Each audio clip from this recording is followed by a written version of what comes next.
I'm Tony Barrie. And I'm not Barrie Cassidy, I'm Jon Faine, but it's been a week, Tony Barrie, where people have been defining themselves by who they're not, so I thought it would be appropriate to not be Barrie Cassidy. Exactly. And this is Back Barries, a Guardian Australia podcast. John, welcome to the program, deputising for Barrie Cassidy. John was a ABC Melbourne Mornings broadcaster. He started in 1889. Yep. And you were occasionally yelling at me down the phone when you were in your role as press secretary to, I think, about 14 different opposition leaders in Victoria.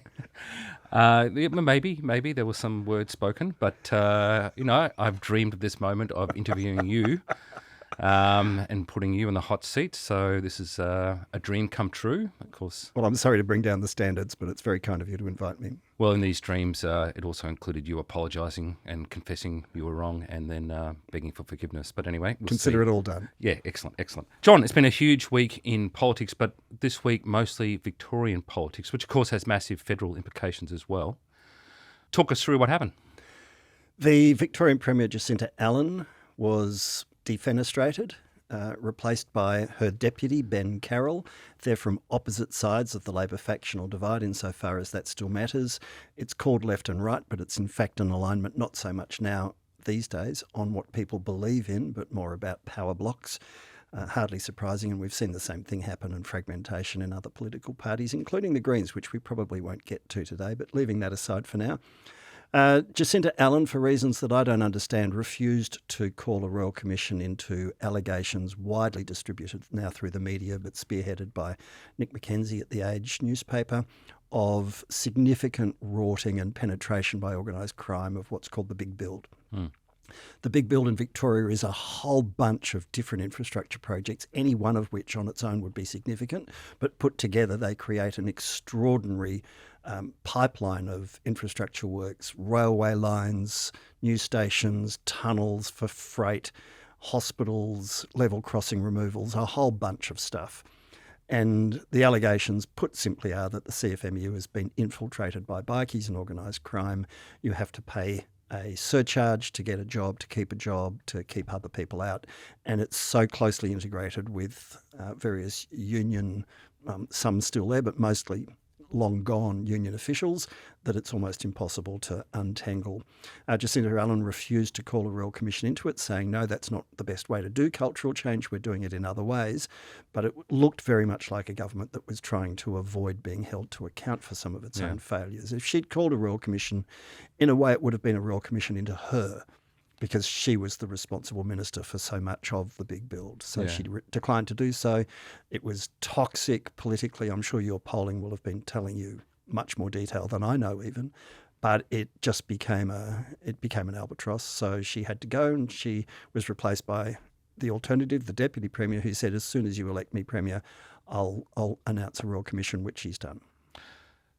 That is certainly what we saw in our poll, and that was kind of the trigger. And politically, we saw that it just became, it just eroded public confidence in her government, and internally as well. Her authority was diminished. But I do know that when she became the Premier, Andrew's numbers, he was such a dominant figure for so long, but all those strong politicians, they have a shelf life, and there comes a point and it goes off very quickly. And Andrew's numbers were starting to just come down off very strong highs. They were starting to dip, and he had great timing, and he pulled the pin and handed it over. Perfect succession plan with a 16-seat buffer. But right at the start, voters in our groups were saying they wanted real change, and their concerns straight away with Jacinta Allan were it just seemed like carrying on. They described her as the acting CEO, Some were unkindly saying that she was a puppet of Daniel Andrews, that he was still pulling the strings. She didn't differentiate herself, that's true. No. She didn't outline a fresh new vision. Exactly. And the big thing for Ben Carroll, 3.5, 4 months out from a state election, he's going to have to do that. And if he doesn't, he'll suffer the same fate, surely. Yeah. So if you were advising Ben Carroll, what would you be telling him now? He's got... Well, first thing I'd say is don't wear a North Face jacket, ever. If you've got one, just take it out and burn it. Secondly, make sure that anyone you appoint to a senior portfolio is not tainted, because if the Royal Commission you announce is going to do its job properly, you don't want senior ministers being called in and grilled. You want to put you want to ring fence, basically, your government from the past. Yeah. So several senior ministers have left. I'm not for a moment suggesting they're the ministers who may have something to explain, but it's just a break from the past. So when he started off saying, I'm not Dan Andrews, I'm not Jacinta Allan, that was a mindset. We're going to have to see some sort of a picture painted by Ben Carroll and his leadership team that reinvigorates people's trust in the Labor Party. His opposition, of course, Jess Wilson, has never been a minister, never been in government, has multiple former opposition leaders looking over her shoulder, and still has some internal ructions, which we may or may not get to today. But the sort of stuff that's been going on around the Liberal Party elsewhere, about which you know far more than me or anybody else, the divide between the moderates and the fundamentalists, that's not gone away suddenly in Victoria. But I went and watched Question Time on Tuesday, which was, Ben Carroll, the new Premier, he came in, it must have only been minutes after being sworn in. You'd have to say his performance was suboptimal, trainer wheels, and the opposition for the first time in a long time. And I am one of those sad, tragic people who from time to time drops in on Question Time. Correct. Yeah. I mean, it's fun. It's kind of fun.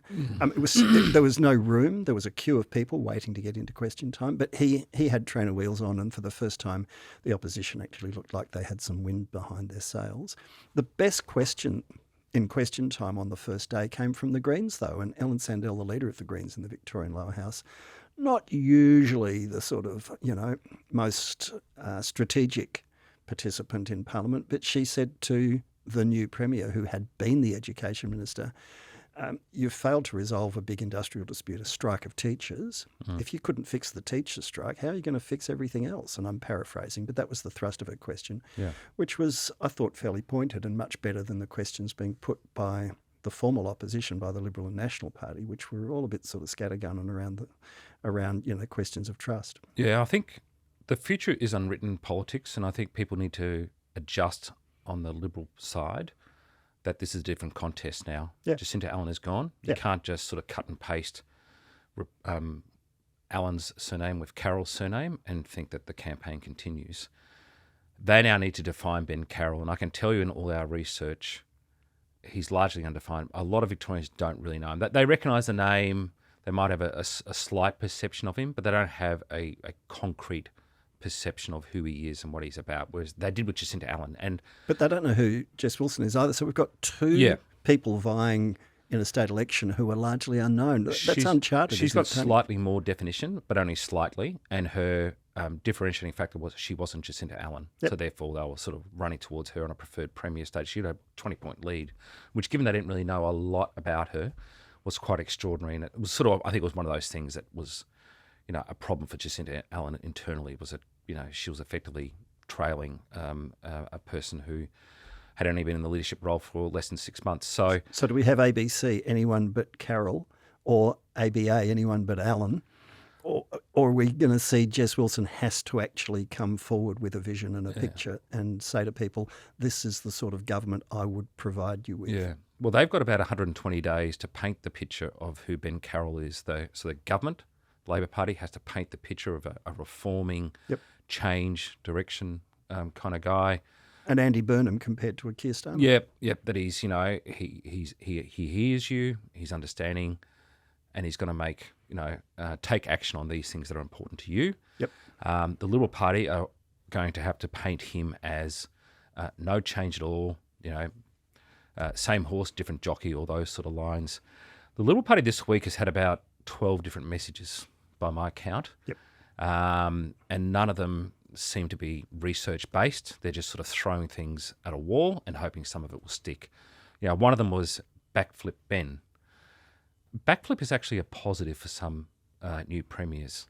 Peter Beattie was a master of sort of, saying, I hear you, I'm taking action, changing direction.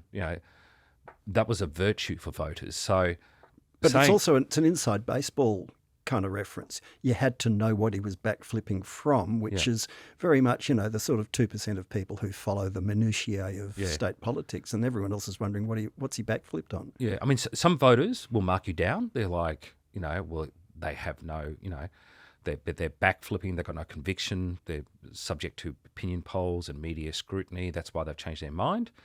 But if you execute it properly, like Peter Beattie used to, then it's a positive because they're just like, he's listening. So let's have a peek behind the screens. Tony, I reckon it's a fair bet that a lot of people are going to suddenly lose their phone in the next few months.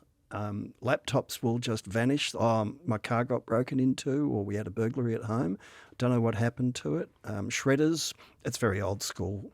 People don't keep paper files surely anymore, but shredders might be a bit more in demand. But a lot of people with the Royal Commission looming on the horizon will go, okay, I'll make sure that I'm not going to get swept up in this. So we'll wait and see what happens there. I think there's also a note of caution to be sounded. Some of the figures that have been sort of floated around about how bad things are, I'm a bit sceptical. I had a quick look at Snowy Hydro. Snowy Hydro was announced at how much, do you know? Off the top of your head? No, 2 billion. Yep. What's it up to now? That's in double digits. Keep going. So it's between 30 and 40 billion dollars from 2. Yeah. So you get these massive blowouts on infrastructure when things don't go to plan. And when we get a Royal Commission looking at, why did this tunnel end up costing X instead of Y or whatever it might be, sometimes there will be engineering answers. Just straight out, well, we found toxic soil that we didn't think was there and it had to be trucked away and dumped and so on. So there'll be a bit of that. But I think it's all worth investigating. And for anyone to say, oh, we don't need to look at it, I think that was silly. So let's fast forward to November. What do you think is going to be the result? Yeah, well, if anyone thinks they know what's going to happen, they should be shown the door and told, look, I'm sorry, I've got a snake that needs oiling. Just go away. That's the correct answer. Yeah. You'd be silly to say, well, there's a whole range of options. The next few weeks will tell us whether or not the reinvigorated Labor government, with all the might of the machinery of the public service, which has been so politicised in the last decade of the Labor Party, they will start to crank up. Labor Party's really pretty good at running campaigns. Liberal Party, they're still fighting with each other over the religious insurgents. Interestingly, this week, Moira Deeming, who's been a source of much friction within the Liberal Party, she resigned from the Liberal Party, but she's still got litigation against the Liberal Party. She's still got ongoing measures that are tearing it apart. The Liberal Party's still got all sorts of tensions about which you know far more than just about anybody, but certainly me. Their problems haven't just suddenly evaporated, so we'll wait and see. And then Pauline Hanson, she says next week they're announcing their candidates and so on. We'll see whether, in fact, that is like before, just a bunch of fireworks that go whoosh, and there's a whole lot of razzle-dazzle and then it all fizzles out. Yep. I look, my tummy compass says Jess Wilson is the next Premier. Yep.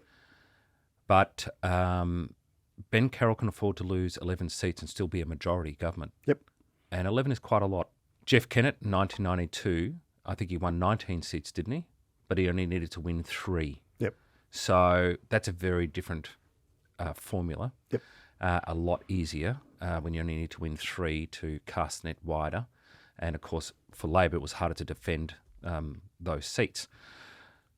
We also know that the Labor campaign machine, I don't think it's as fearsome as it once was, but I think it's still pretty good. The Liberal campaign machine is still very much untested. Yeah. And it's obviously a lot of smaller structure because the function of being in opposition. Can I test this with you? Yeah. If the Liberals lose this year's Victorian state election, they may as well just shut up shop. If you can't win this one, what sort of a political outfit are you? It is the most consequential election for the Liberal Party in history, and I know people love saying that Every term time. about every election, but it is. Because if they lose it, this election, then you've got New South Wales in March next year. And I think the New South Wales Liberal Party are going to get pumped up there. By pumped, you mean hammered? Hammered, yeah. They'll lose. Yeah. I think Chris Minns is a great political athlete. He's also got optional preferential voting on his side. So for a lot of those One Nation voters coming off the coalition pile, they might just vote One Nation and no preferences go to the Liberal Party. And on top of that, you've got this icac commission into New South Wales Liberal Party in particular, which is we've just had 1 week of 8 weeks of an inquiry John, have you been following that? I've had a bit of a look at it, and Angus Taylor, once his name is mentioned, and the brothers of the former Premier Dominic Perrottet, once they get mentioned, you suddenly go, oh, hang on, what's all this about? And it's just your good old-fashioned rum core all over again, isn't it? It's wonderful to see that the culture and the traditions set so long ago in New South Wales politics are being kept alive today. Yeah. So you, former lawyer, it feels to me the special counsellor is laying down some traps with her interrogation. Oh, yeah, absolutely. It's a marathon, not a sprint. Yeah. And it's the old lawyer's trick. You don't ask a question unless you already know what the answer is. And people have been through several proofs and they've been questioned in secret, and then they're brought out and they're asked to do it again in public. And this is what did Gladys Berejiklian in. You think you can get away with something, and then you find out they know much more about it than you realised, and you can't bluff and bluster your way through it. So we'll wait and see exactly where it's going to go, but it's not looking good for some key people. And it's interesting, I mentioned Moira Deeming before, this religious insurgence into the Liberal Party, post-Family First, if you go back far enough, that failed, so they all thought, let's join up the Liberal Party en masse, and you've got the moderates. That's playing out in Victoria as creating friction. It's exactly the same in New South Wales, creating friction. My favourite part of the evidence this week was a text message exchange between two of the characters involved, and one responded, "Don't put that in writing," and the other one was like, "No, it self-deletes." Narrator's voice, "No, it didn't." So that was produced, which was humiliating. Yeah. And the investigators have ways of retrieving information, and there are more sophisticated platforms that are more secure, but these are amateurs playing in a professional league. That said, I think there was some evidence later in the week that sort of said that Tony Abbott and Dominic Perrottet had been doing functions for the Liberal Party for the sort of right-wing faction. Well, mate, that's hardly a news flash. Hold the front page. Yeah, Tanya Plibersek's been doing functions for the Labor Party. I thought that was clutching at straws a bit. Yeah. That's just, the nature of branches. You've got to be present for the branch members. So you wouldn't say there was anything, a knockout punch in the first week, but it was 1 of 8 weeks. Yeah. But I think that's going to have some federal implications as well. Where do you see it going? It's very hard to know because you don't know the full extent of it, but it certainly is a distraction for the Liberal Party. And the moment they need clear air. If they need anything, they need clear air. And even given the fine balance within the Liberal Party, anything that interrupts the attempts by Angus Taylor to re-establish some sort of credibility, it's not going to help him. Yeah. The great problem, of course, is, Oh, and sorry, Mr. Hastie was out and about this week as well. Deirdre Chambers, what a coincidence. Exactly. Yeah. I think also with the concern that Angus Taylor has got is that he may have done absolutely nothing wrong at all, but we did see some text messages purporting to represent what he has told others. Yeah. Which is a very different proposition than him actually directly saying something. And of course, we all know in politics, a bipartisan issue is that they do tend to exaggerate what others have told them and sometimes misrepresent. Oh, in order to get this person across the line, you say, but I've already got so-and-so, so you want to join in. Yeah, and he'll lawyer up, he'll come along, he'll say that's hearsay, it's not even true, you can't verify it, and I deny it, and we'll see whether or not he loses any paint. Yeah. Well, we might take a break, and then we'll come after that, and we'll talk about How am I going so far? Am I, meeting your standards? It's sort of B, yeah, B plus. See me after class. Yeah. We'll take a break, and then we'll come back, and we'll talk about another Royal Commission that's happening this week as well. Well, welcome back. John also this week has been the Royal Commissioner into anti-Semitism. And social cohesion. And social cohesion. Always gets dropped off, and I actually wish it was the other way around. It was a Royal Commission into social cohesion and anti-Semitism or whatever, but we'll get to that. Yeah, thank you for correcting me. What's been happening there?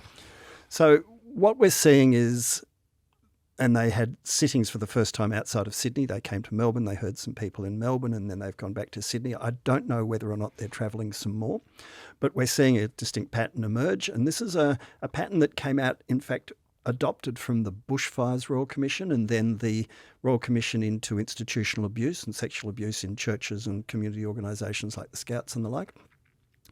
You hear lived experience witnesses, not just experts. And the Royal Commissioner takes into account and gives significant weight to the personal stories of people who have, in the case of bushfires, been burnt out or suffered family losses and loved ones. Institutional abuse, you had people who were telling the story of their childhood and being abused by whichever different either religious or secular order it was, or organisation, sporting, life-saving, whatever it might have been. And here we're seeing the same people are giving their personal accounts of what anti-Semitism has meant to them.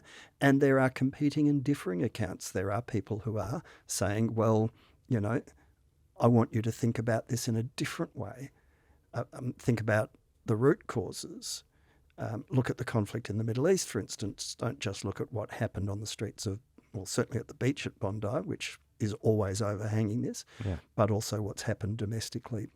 And we're seeing some fairly tough cross-examination coming from some of the lawyers who were there representing some of the Palestinian advocacy groups and some of the non-mainstream Jewish community organisations. Now, I'm Jewish. I was brought up Jewish, and I describe myself these days as Jewish, because I'm not observant. I don't participate in religious or other community events. I go to synagogues for weddings and funerals, and too many of those, I might say, lately.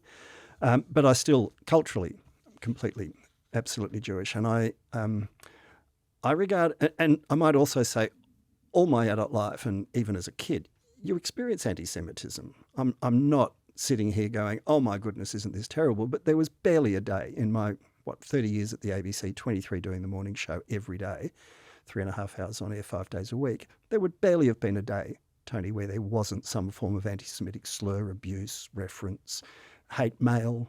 I mean, you know, I opened the mail one day and all this powder came out and I had to sit there at my desk while the whole building evacuated and the fire brigade came in the hazmat suits and the special vacuum cleaner. And I thought, well, you know, does someone really hate me that much? What's going on here?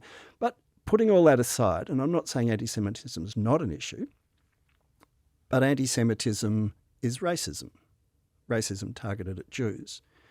Now, my argument to whoever would listen to me from politics or the Jewish community leadership was always, you're actually stronger in combating this if you align with the Muslim community and its leadership, the Indigenous community and its leadership, the Chinese, the African, all the other people in the community who also experience racism, and you're stronger together. This is why I wish it was social cohesion and anti-Semitism, not the other way around. But they don't accept that argument. They say, no, this is the leadership of the Jewish community. They say, no, anti-Semitism is different. It's ancient, it's pervasive, and so on. I don't accept that argument. But I'm not a player, and I haven't made a submission, and I'm not active in those scenes. But I'm watching this play out, and I don't know what you don't have a dog in the fight, and I've got a little chihuahua in the fight, but the 95% of the Australian population who aren't Jewish or Muslim, what do you think? I think social cohesion and anti-Semitism's got worse because of the Royal Commission, not better. My business partner, Cosmaris, argues this all the time, the same point that you made, that... Oh, you mean I'm not coming up with something original? No, he sort of argues that, you know, sort of like the Indian Australian community, you know, the Jewish community should be creating relationships with those different groups. Across the board. Yeah, and sort of building a consensus, a coalition, to talk about social cohesion generally, as opposed to specifically anti-Semitism. But I've tried to get politicians from every level, federal and state, in this state. I haven't been around the country because I'm not, as I say, I'm not a player in this space. But I've tried to get people at federal, state and local government level to try and build some social capital. So we think nothing of building engineering infrastructure, economic infrastructure. We think nothing of investing in those sorts of assets, but we're not investing in social cohesion as an asset. And yet all that other stuff is useless if we don't get on with each other.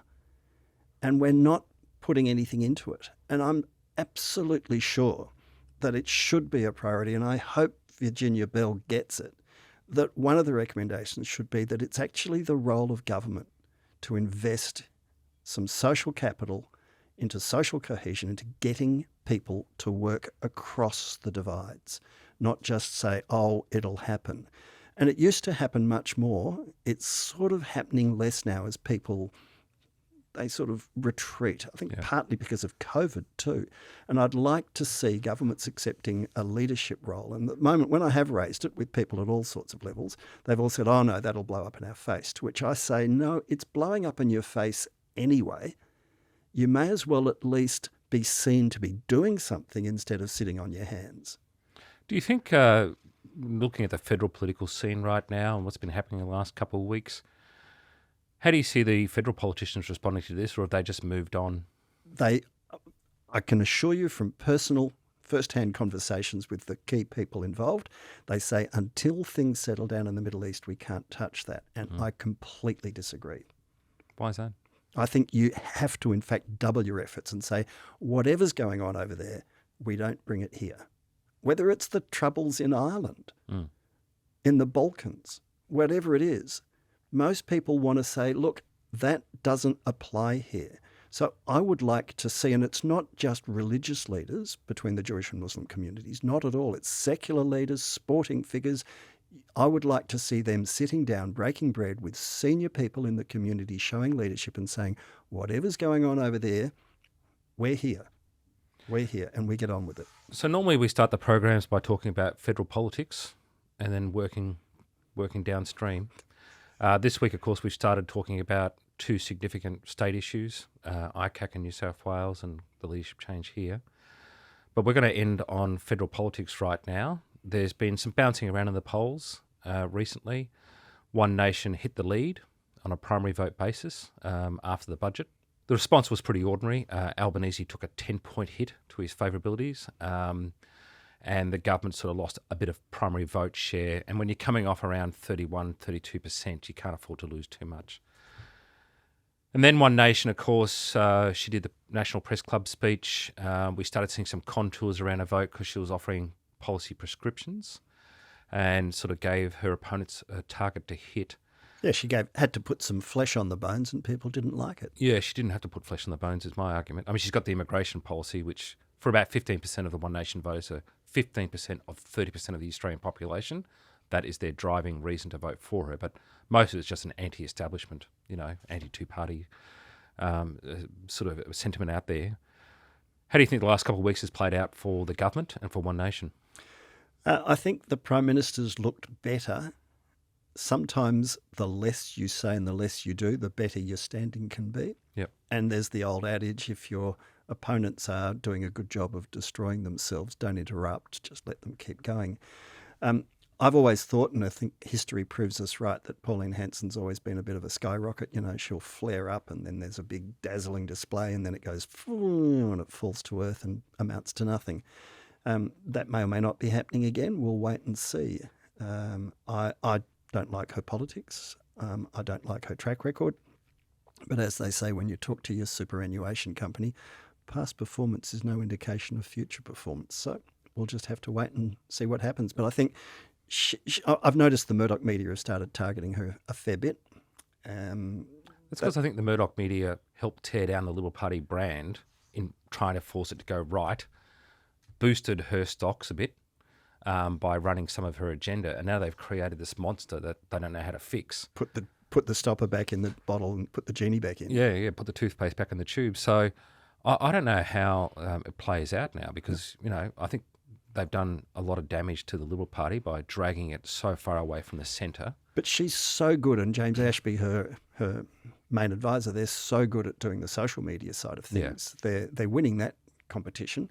And certainly the Liberal Party are struggling to keep up. I think the Labor Party are doing a better job on the socials. I don't spend a whole lot of time sitting there scrolling. But, when I do, I go, oh, gee, that was slick. Yeah. I mean, it's not crazy caps stuff. I mean, obviously there are supporters of hers doing the crazy capital letters sort of stuff. But some of her stuff is very clever and it looks like... And funny. Yep. Worked for Trump. Yep. Worked for Farage. Yep. Have you ever interviewed Hanson? Oh, yeah, several times. In studio? And Nigel Farage for an hour when he was out here too. Oh, really? Oh, yeah. He's a barrel of laughs, and that's part of the secret. He's just totally relaxed, totally kind of takes whatever comes. She's quite brittle, She's like Clive Palmer, easily takes offence, very good at dishing it out, very thin-skinned when it comes back. So that's some of the differences Farage and Hanson have. What similarities do they have? She's very good at tapping into the bumper sticker zeitgeist, getting things down to a small number of words, short attention spans, which Tony Abbott, your great mate, was also really good at. Do you think she's going to be enduring, though? No.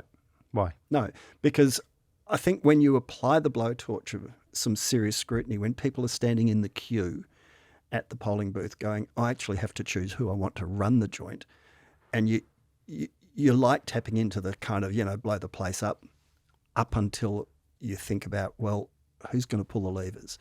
And this is the Jess Wilson problem, the Victorian state opposition leader who's brand new and still in her 30s and got one thing good going for her. She's a hockey player. Ageist, yep. Yeah, which I am too. But she, people think differently doing an opinion poll for you to how they think when they actually have to mark the ballot paper. Well, they did in Farah and they didn't in South Australia. And you take Peter Malinowskis out of the equation. Sure. And South Australian Labor would have performed very differently. But I know you won't like this, but when pollsters get it wrong sometimes is because when people actually have to choose rubber hits the road kind of decision, it's different to expressing, getting a bit of, shit off the liver, if I can use that expression on this podcast, which I hope I can. Yeah, well, you won't be invited back, that's for sure. I think there's several reasons for that. That's only another one. Well, that's all for this week, John. It's been a pleasure. It feels like our recent lunches, except no chopsticks and no yum-cha cart walking past. Your shout. Yeah. But hopefully we can do this again sometime. Or I could say, back to you, Barrie Cassidy. Well, Barry will be back next week, and he can tell us what's been happening in Garma and give his view on federal politics. We got a poll out on Sunday night, which will be interesting, and we have a Victorian poll out very shortly after. So watch this space. This podcast was produced by Daniel Seamer and Karishma Luthria. Executive producer is Hannah Parks. And John, you say the next bit. This is Back to Back Barries, a Guardian Australia podcast.